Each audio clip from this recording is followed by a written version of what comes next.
Мырзалар жана айымдар, жана ошондой эле бардык жаштагы жаныбарлар, сиздердин назарыңыздарга биздин падыша Алекс Мебимальда.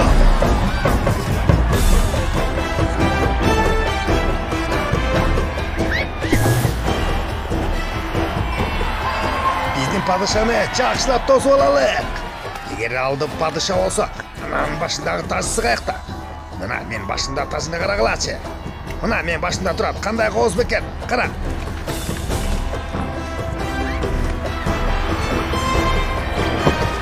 Менин падышалык үнүңдү чыгарып кой.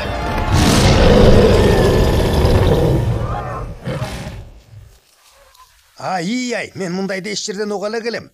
Азаматсың. Эми аягына чейин ушундай бол. Кана эми толкунду көрсөтөбүз.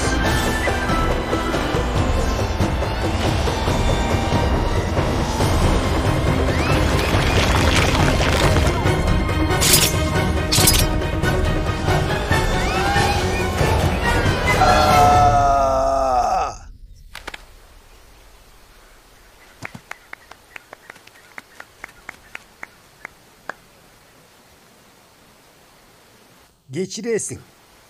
Sen men жамбашымды тиштеп алдың. Тиштебедин. Кандай дагы тиштеп турасың? Сен эмне кылдың? Мени тиштеп алдың сен. Жок, мен тиштеген жокмун. Жечин эле тиштеп алдым. Тиштеп алгансып көрүндү. Бул эмне кылганың я? Ой. Сен мени эмнеге тиштедиң? Анткени сен анын кечки тамагысың. Кандай? Болбогон нерсе. Болды эми Морис. Тиштесе бир аз тиштегендир, эми ал өзүнүн досу да. Мынакей, сен деле мени тиштесең болот. Жулиан, сен оюн соң бүттү. Сен пландарың жарабай калды. Сен эмне деп атасың? Жөнөкөй тил менен айтканда силердин досуңар мергенчилик үчүн жаралган жана ошондой эле өзүнүн кармаганын жеш үчүн. Ал эт жейт. Ал эт силерсиңер. Кана оозуңду жап. Макул Морис, мен бардыгын мойнума алам. Менин пландарым бар болбой калды. Бар текке кетти. Эт жегичтердин бардыгы кайтып келишет, баары жешет. Анткени биз бардыгыбыз алар үчүн этпиз. Мен этпин, мен.